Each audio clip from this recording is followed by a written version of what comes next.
नारायण नारायण श्रीमन्नारायण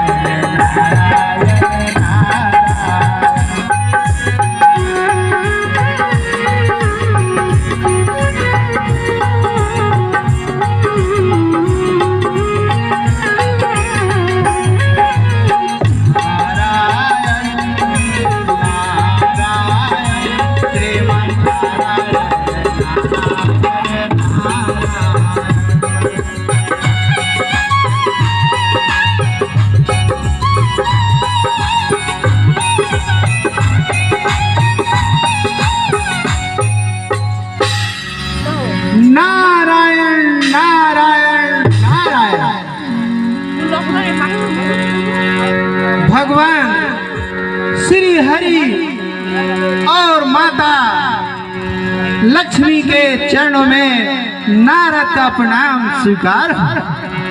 तुम्हारे सिर मिले उठी रमा निकेता, बैठे ही आसन ऋषि समेता। तुम्हारा कल्याण हो नारद। आइए आइए पधारिए।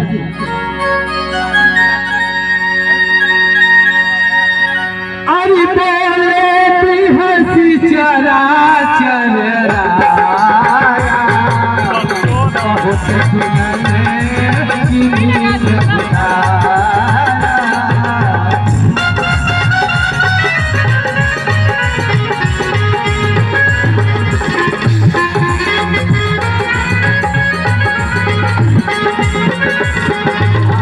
बहुत सुनने की नींद आया।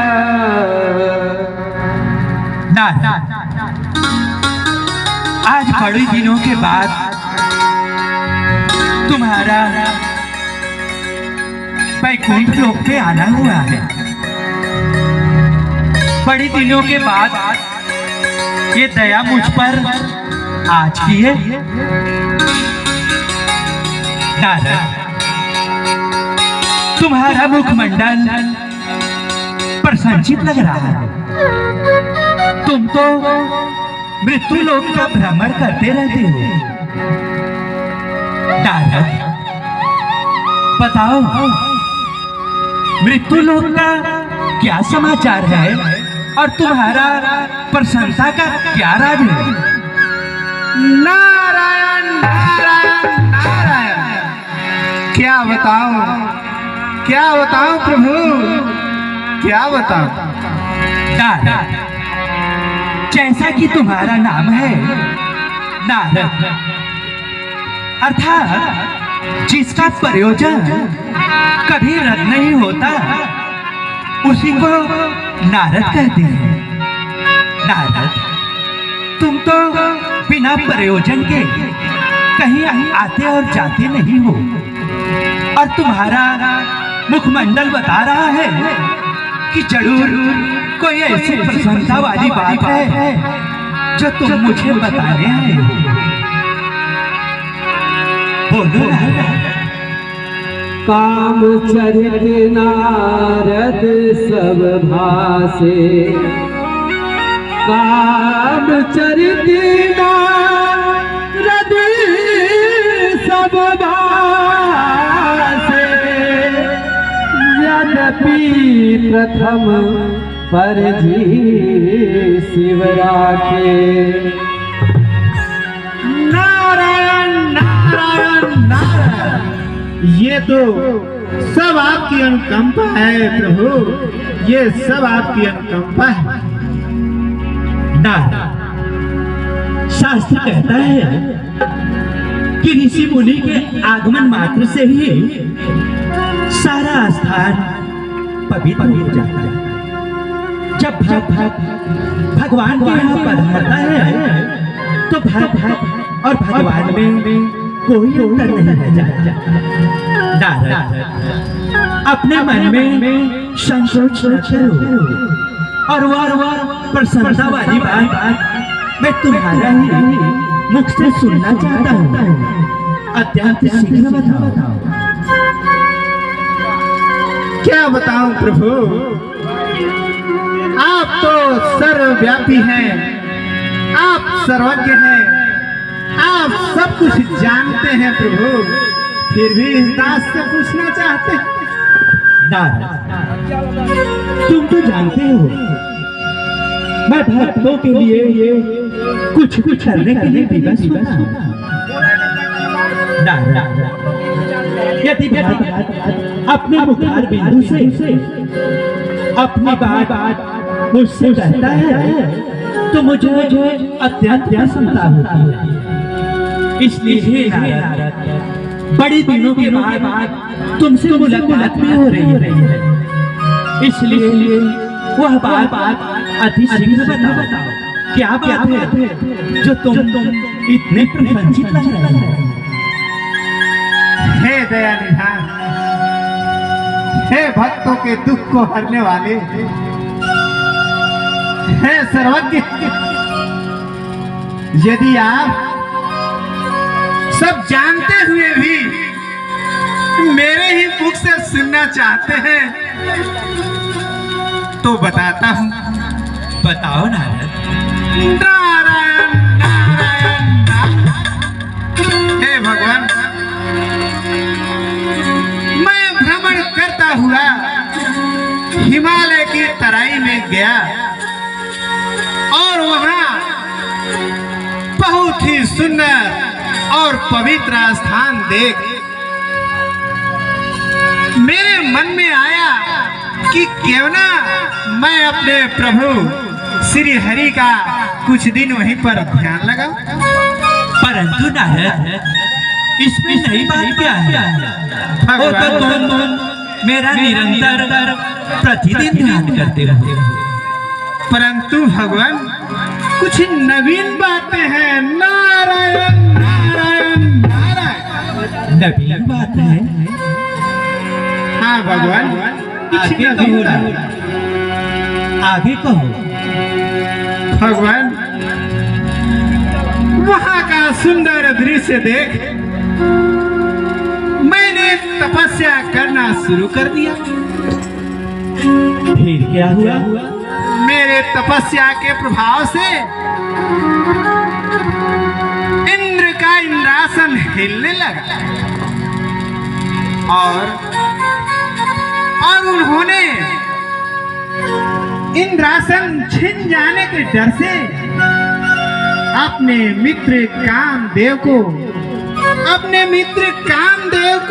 नारायण नारायण नारायण,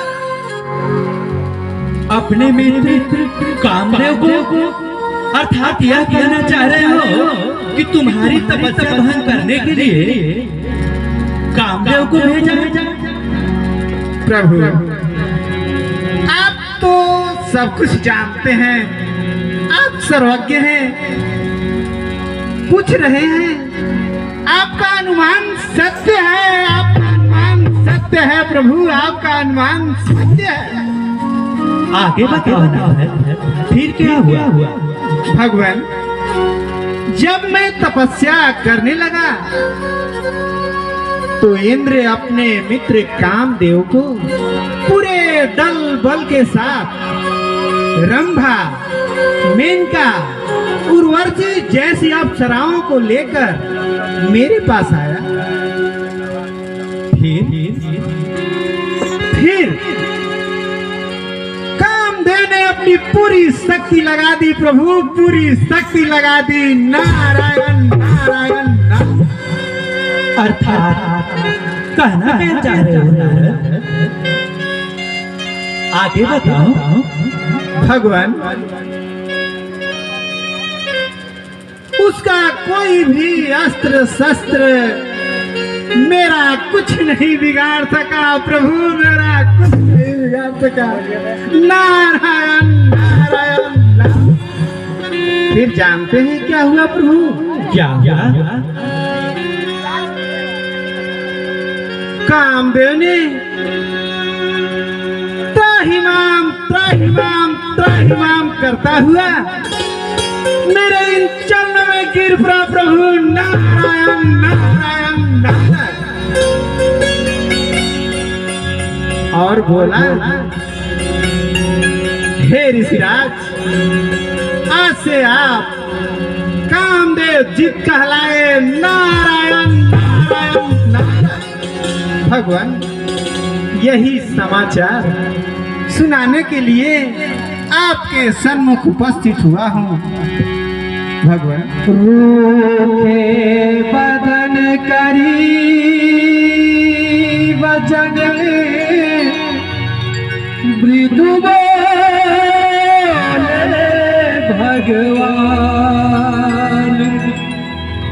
तुम्हारे सुमिरन ते मिटहि मोह हमार मदमान,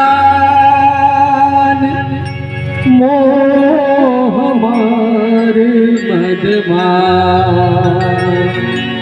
सुरवली मोह होई मन जागे, प्यास विराग हृदय जागे।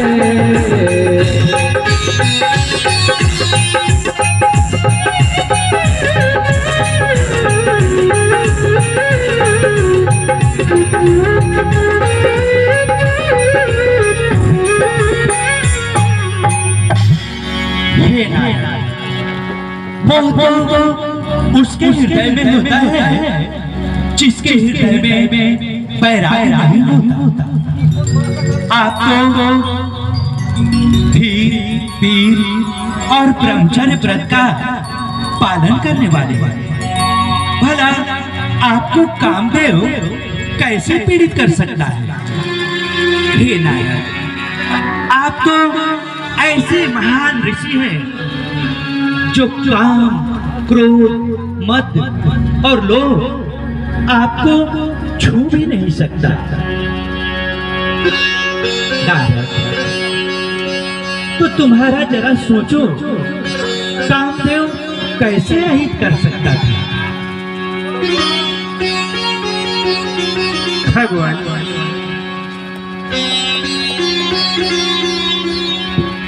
यही तो खुशखबरी सुनाने के लिए मैं आपके पास आया हूँ। भगवान, इससे और उत्साह की बात क्या हो सकती है? नारद, कभी कभी ज्यादा उत्साह ही मनुष्य को पीड़ा पहुंचाता है। इसलिए अपनी प्रसन्नता अपने तक ही रखना अच्छी बात होता है। ठीक है भगवान, जैसी आपकी आज्ञा। तुम्हारा कल्याण हो। अब तुम जाओ ना।